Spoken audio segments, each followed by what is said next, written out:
Hey y'all, it's Jessica with the K, the MUA coming at you today. So today we will be reviewing Love and Hip Hop Atlanta Season 8, Episode 9. But first, I wanted to go on a little rant. I just want to talk about how Spice is in the intro of Love and Hip Hop Atlanta, but not Sierra. Let me just tell y'all, Sierra been throwing purses at bitches for a check. How is it that Spice only been there for a season and Sierra been throwing purses since day one, clocking bitches, slaying edges, and ain't in the intro? Girl, bye. Like, that's just all I wanted to talk about in that whole situation, y'all. Sorry that I did not upload yesterday. My shit didn't work, so I just didn't end up doing it, but I'm gonna do it tonight. The next one will definitely be on time. So let's get started. So it starts off with Sierra at the cabin after she revealed the news that she was chilling with a dude in her DMs, and BK is hurt, and he like got real life tears. Like, homeboy is crying. Like, it's just tears, just tears, and you know, everybody kind of in shock that Sierra would do this, and I think it always makes me laugh. Like, everybody act like they're supposed to be in shock. To me, I mean, shoot, she's just doing what she was doing. That's pretty much it. And homeboy just sitting here like, you know, she's sitting here acting like she a good person and that, you know, she don't do no wrong and I'm the only one that do wrong. Like, I'm talking about homeboy was in tears. So Kirk goes on to say, look, you guys are even. You know, it's an even field now. So, you know, either work it out or break up. And Sierra was like, you know, I don't know if we gonna make it. You know, I don't know if I can forgive BK for what he did with Pooh. You know, so Sierra really don't know where her mind at right now. I think that they just need to just end things because obviously nothing is getting solved. So Rashida addresses Jock and Kendra about what has been going on in the mess that Carly has started. So Rashida proceeds to go get Carly, and they all address it, and Jock is basically saying, you know, I don't like my name being spread out like that, you know, and you know that wasn't true. I don't like lies being spread out. And Carly's like, shut the fuck up, Jock. Like, I feel like the crack kicked into Carly. Like, Carly just started going crazy, saying, shut the fuck up, Jock. You don't know shit. You don't know nothing. You always do. Like, you know, she was getting really antsy, which leads me to believe that Carly snorts a line of cocaine before she does these scenes. I'm just playing, but it's what it seemed like. Like, it just seemed like she was on the defense already. So Kendra steps in to defend her man, and Carly goes to say, jump, bitch, jump, come on, jump, do it. And the security guard, of course, grabs her up from the couch, and she is guided to her room. So Kendra is still mad. Kendra's saying, I'll dog walk you, bitch, like, you know. And Jock is saying, don't get on her level, you know. And I think that really did something to Carly, because Carly was sitting here feeling some type of way about that before she left. And, you know, Kendra calmed down, so they was all good after that. But Jock had to leave because it was just too much. And Bambi was in the confessionals because she almost got a shoe thrown at her. And if you listen closely to that scene, you'll hear where Bambi says, Carly. Like, girl, Bambi just is my fave. Like, I heard her say, Carly. Like, because the shoe was so close to Bambi's head, and it was so close to Kendra's head. Like, y'all, I don't know. Carly got a good aim, y'all. I don't know. The adrenaline's pumping that day. So, Erica is pregnant. We are at Erica's house, and Mama D goes to see Erica. Erica is worried that that one of the twins might eat each other. So she's gonna go to the doctor and find that out, which, I mean, that is normal. That does happen sometimes. It just depends. So Mama D is so glad that they can all be cool. She's glad she can be cool with Mama Cece. And it flashes back to when Mama D And everybody and their mama was at that table. That's when Love and Hip Hop was real. That's when, that day that Erica said, where you going, Scrap? You ain't got shit. You ain't got nothing. You ain't got this. You ain't got that. And he said, oh, I ain't got nothing. Like, that was, like, the best time ever. That was, like, when Love and Hip Hop was really Love and Hip Hop, not this generic shit they doing now. That's when it was real. Like, serious. That's when Erica just popped off at the drop of a hat. Like, homegirl was ready to talk some shit. So, then they proceed to talk about Scrap and Bambi. Erica wants a closer co-parenting relationship to Scrap, and wants to have a sit down, but of course Bambi is not comfortable with that, which I can see why, because there's really nothing to talk about. But Erica talking about they want to have a talk about Imani, and Imani grown. Like, they want to do what's best for Imani, but Imani is grown. It's not like Imani is 2 or 1 or whatever. Imani is grown. Like, Imani, I think she in high school. She in high school. I want to say she in high school. She old though, so there ain't really nothing to talk about. She says they talk through text, which is fine. There's no reason for y'all to be talking like that. You know what I'm saying? So Mama D wants to get down to the bottom of this, which we will see in the next scene. But honestly, I don't think there's really nothing for Erica to talk about. I guess she wants everybody to get along, but not everybody's gonna get along. And, well, everybody is fine the way, some people are just fine the way they are. Erica says only time Scraps really wants to talk to her is when Bam's not around.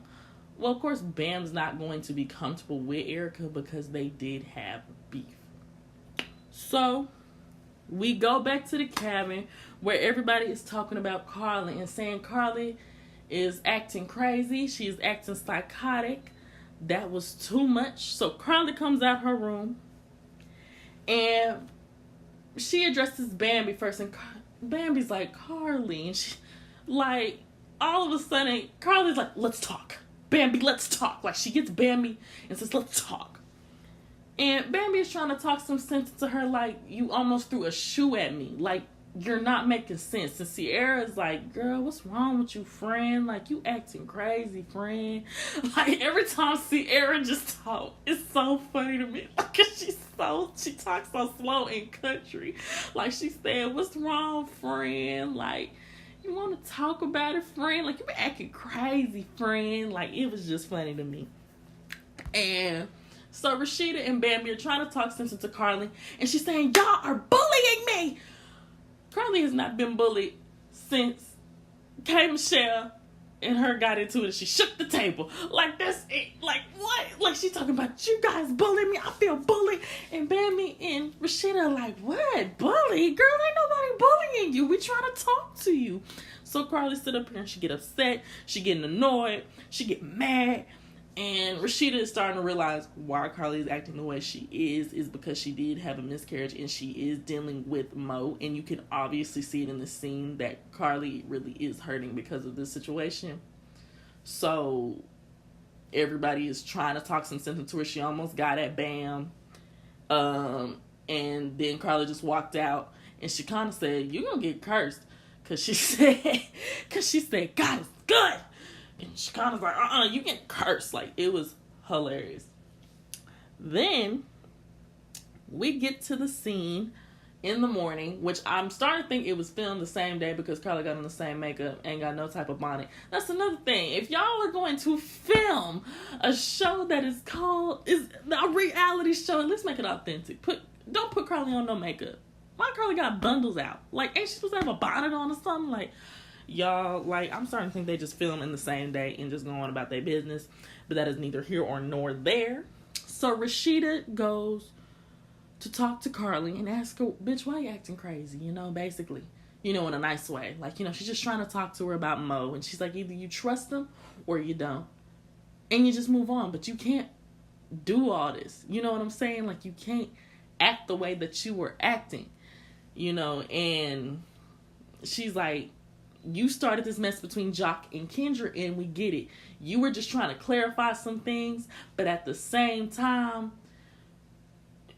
you know, you were doing more harm than good, and there was no need for detail. And Carly's like, well, I just wanted to let her know who her man was. And, you know, at the same time, you know, that's cool, Carly, but that's not your business. That should have never been opened up. That can of worms should have never been opened up. And another thing, Kendra say, you know, they've been together for 4 to 5 years, but in the bus, they said they was together for 2. So I'm trying to figure out which one was it.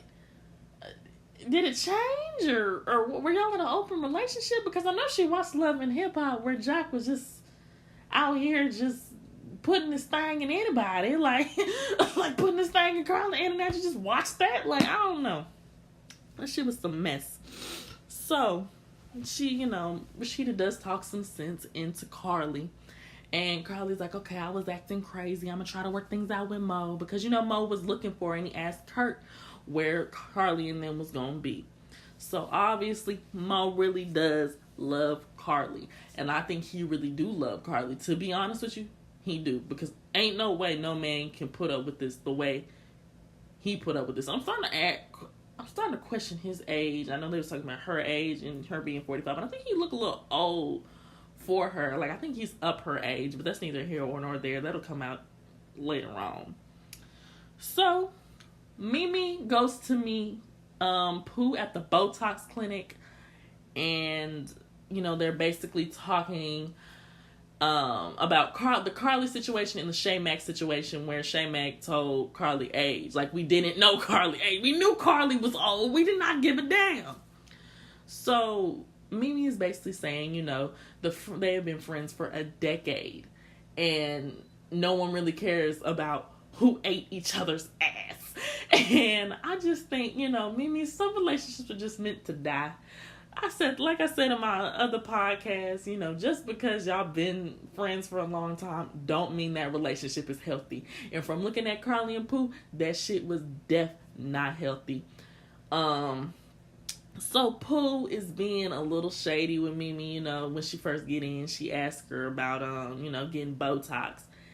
And it was really shady. And Mimi was like, do I look like I need Botox? And Pooh was like, no, girl, you look gorgeous. And, you know, it wouldn't hurt to have some, you know. So Pooh was being really shady in that part. So when they talking about Carly, you know, Pooh don't really seem genuine. You know, Pooh don't really seem genuine about trying to apologize to Carly, because it almost seems like, you know, she just has this vendetta against Carly, like she's setting her up. And I really felt that during this scene that her feelings towards Carly were not genuine. Like, it's just like she didn't genuinely want to apologize to Carly. Like, she wants bad for Carly, which is very weird. That's why I say I think they really did sleep together, because they act like scorned lovers. I don't know. But Mimi was like, at least just apologize to the girl and hear her side of the story.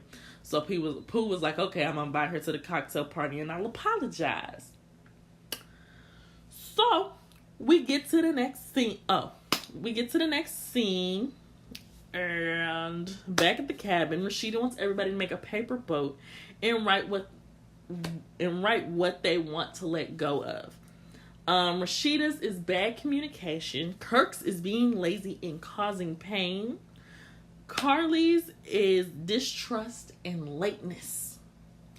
Kendra's is procrastination and anger. And Jock is temptation. I couldn't hear the last thing he said because I kind of tuned out. I'm sorry. Because I was focused on writing. But the last thing I heard him say was temptation. BK's was unfaithfulness, and this was when Sierra was on the other side. She wasn't even at the dock with BK when they was selling the boats to the lake. They were paper boats, I'm sorry. And Sierra went and said, yeah, because you one unfaithful person that I ain't ever met. And Rashida was just like, Sierra, come on. Like, come to the dock with your man. Like everybody else. And hers was not knowing how to forgive. And in the confessional, Sierra said, you know, even if I learn how to forgive, I don't know if I can forgive BK. And I don't know what she meant by that. And the thing was, on the bus, Sierra was like, this is his last chance. And then she heard about the Pooh situation. She's like, I think I can forgive him for Pooh. Like, girl, what? Like, that's why BK be doing the shit he doing, because you be doing shit like this. Like, I don't know, y'all. Sierra was just being very shady towards BK.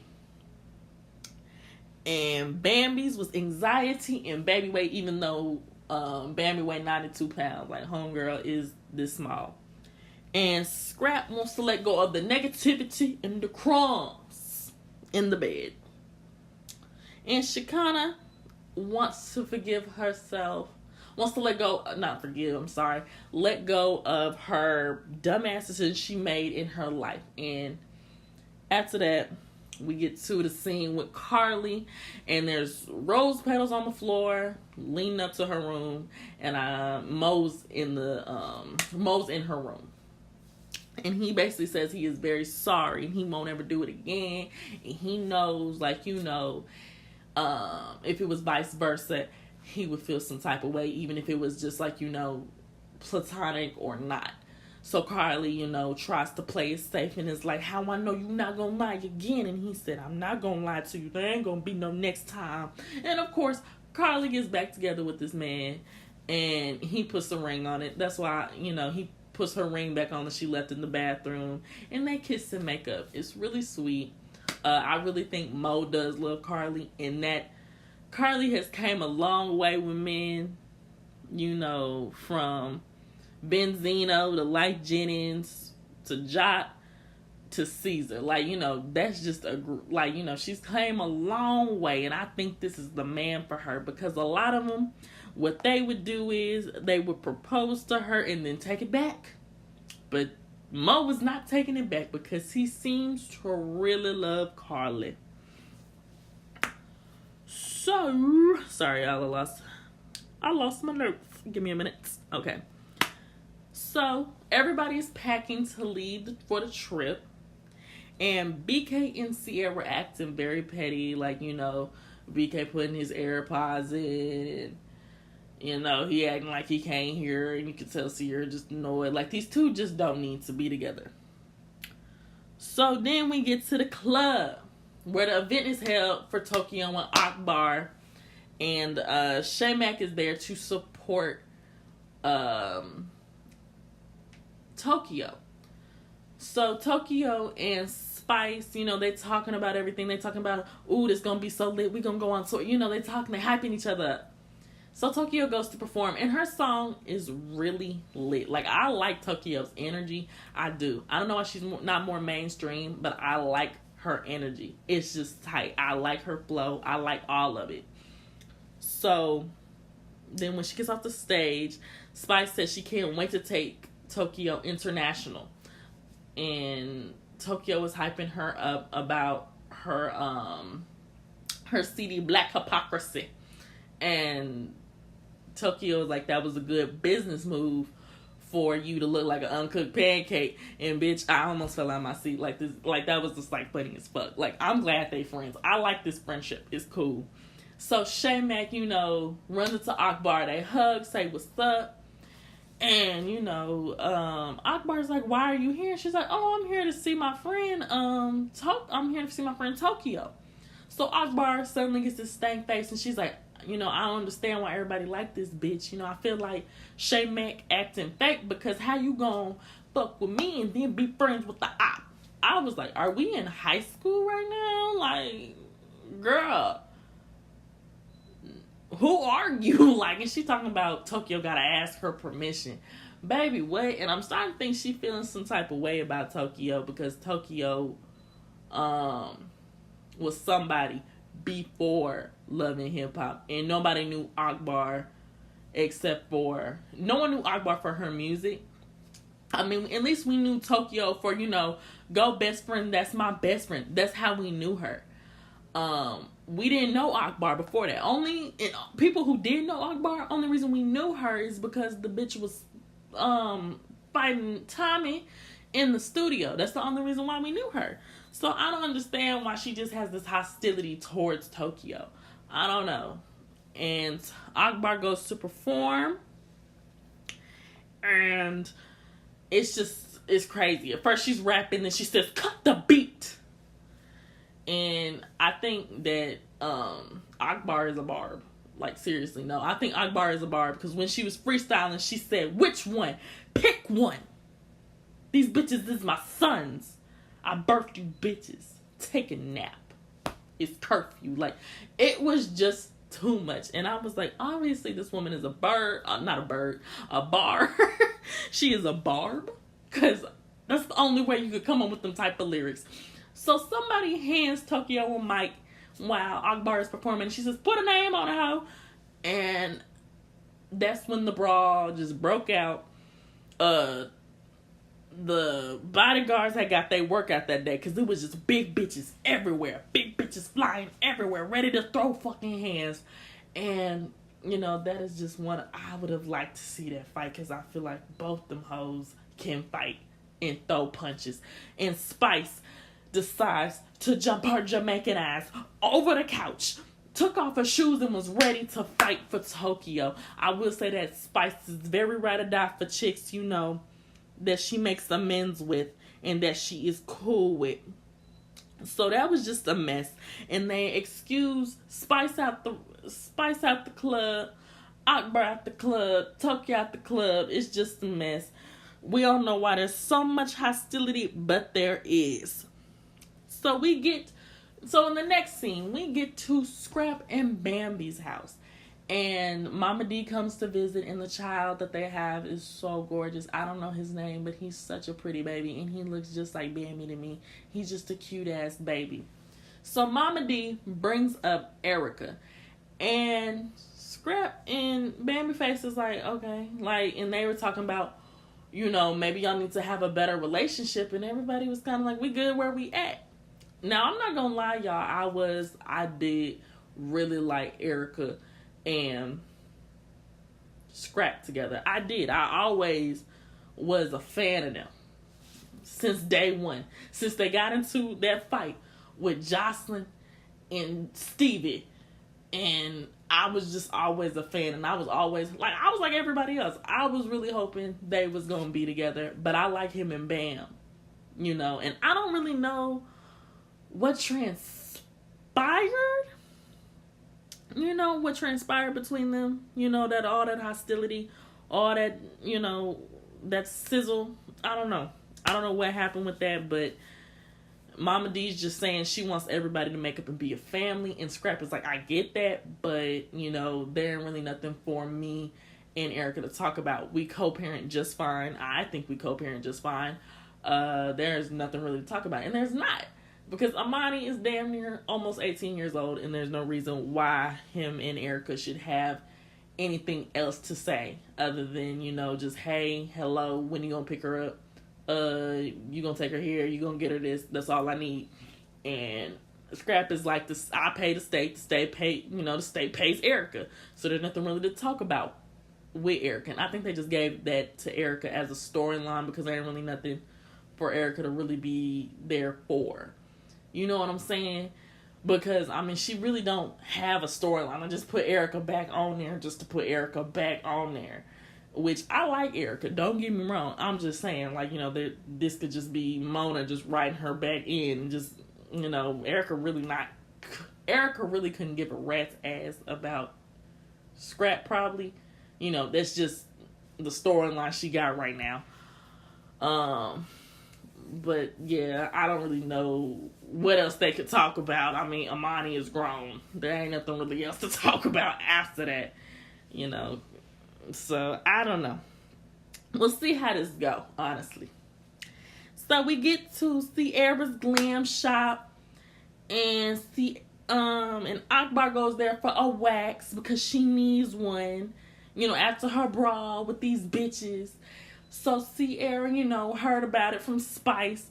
And Sierra was like, yeah, I heard about what you was doing, friend. Like, you acting crazy. What's going on? And, you know, Akbar like, I ain't even start shit. Which is a lie because, bitch, you made this whole rap about Tokyo. I don't know why you feel some type of way about Tokyo. And that is insane to me. So, you know, Sierra ain't really buying the whole, I was trying to act professional, because basically what Akbar was saying, I was trying to act professional and bitches want to get a mic and throw it at me, which is not true, because you really was picking at Tokyo, and Tokyo don't even know you, so I don't know why y'all got beef. So Akbar is trying to justify her actions by saying, oh, well, she ain't even from where I'm from. And, she trying to rap where I'm rapping and ain't even asked me permission. Sarah, like, do you own Atlanta? Like, that was my favorite part. So you own Atlanta? Like, that was just my favorite part, because you don't own Atlanta. Nobody knew who you was. Like, to me personally, I genuinely think that Akbar is threatened by Tokyo. And Sierra said the same thing. I think, like, genuinely, she feel like she is some competition to Tokyo is a competition to Akbar. And I don't get why there's room enough for everybody in the industry, even though I have not got a CD from nobody on Love and Hip Hop, not even an album. But, I mean, shit. I just don't know why Akbar is being this way. And Akbar, is being basically, like, childish. Like, Akbar is how old? Akbar is how old? And then she going ahead to say that Sierra gotta pick a side, because she was like, you can't be friends with the ops and then expect to be friends with me. And Sierra's like, I'm not gonna do that. I'm not gonna pick a side. You need to apologize to Tokyo. So Carly walks in, and Sierra wants her to talk about the whole thing that was happening with BK and Pooh. And Akbar asked what was going on, and Sarah basically told her what went down at the cabin and what Carly did tell her. So basically Carly said that Pooh sent a chain talking about, that BK was trying to talk to her. She was trying to talk to BK, like, it was just a whole mess in Cancun. So Sierra was like, well, I cut Pooh and I cut Akbar off. And Akbar was kind of like, oh my gosh, y'all, I just burned my eggs. Oh my God. But, sorry, I'm distracted. That really just threw me over the loop. I really burned my eggs. Oh my God. So where was I? Okay, so basically, Sierra says she cut BK off and she cut, not Akbar, Pooh off. And she said, I'm not going to Pooh's cocktail party. And Charlie was like, well, I will, because I got some things to say to Pooh. So Sierra, kind of co-signed, they high five, and we get to the next scene. We get to the final scene where Pooh has her cocktail party, and only one that shows up is Mimi, which is really sad. Like, I think she invited Sierra, Carly, Rashida, all of them. So, she seems sad, but I think it's not genuine. I think she was just like, the person she really waiting on is Carly. So Carly appears, and, Pooh's like, oh my God, it's good to see you. Like, oh my God, I haven't seen you in a minute. And Mimi was like, that tone, I don't like that tone. I don't like what's going on with all that. And she's like, what's wrong with my tone? I'm just, I've tried to hit up Carly, and she hasn't hit me up back. And there's this, like, weird-ass thing where Carly just says, yes, duck lips. And Mimi and Pooh are like, what? Like, it was just so weird, but it was so funny to me. So, basically, Carly and Pooh, Pooh act like she want to talk it out, but then it escalates. And Pooh is basically like, first of all, BK tried to talk to me, and I handled it with Sierra. You ain't got to worry about that, because I handled it with Sierra. I'm going to talk to Sierra. You ain't got to talk to her. So, it gets real hostile, to the point where, Pooh leaks out some information that, Pooh's husband, had anal sex with Carly and fucked on her $750 sheets. And Carly boo-boo shitted on him. And she said, you owe me money for them luxurious sheets. And I'm pretty sure them sheets was from Pure One or Steinmark. I don't know. I really don't know where she was going with that.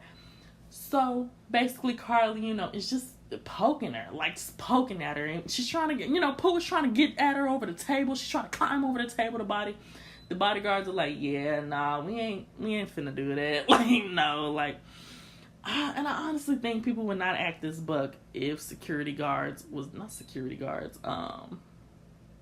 Is it security? Yeah, security guards was not there. I just genuinely believe that people would not act that buff and buck with people. But yeah, y'all, that's pretty much it for this review. Sorry if there's a couple long pauses. That's really because I heard a burst and I really went to go check on my eggs. I don't really know. I really burnt them eggs and that is like insane to me. But I will be doing a rant series possibly this Friday. It just depends how I feel. I've just been buried in paperwork. But I hope you guys did enjoy this review. I'm sorry if it was all over the place. I was trying to fit in as much information as I could from my phone. I will see you guys when I see you guys, and I hope you guys have a great night.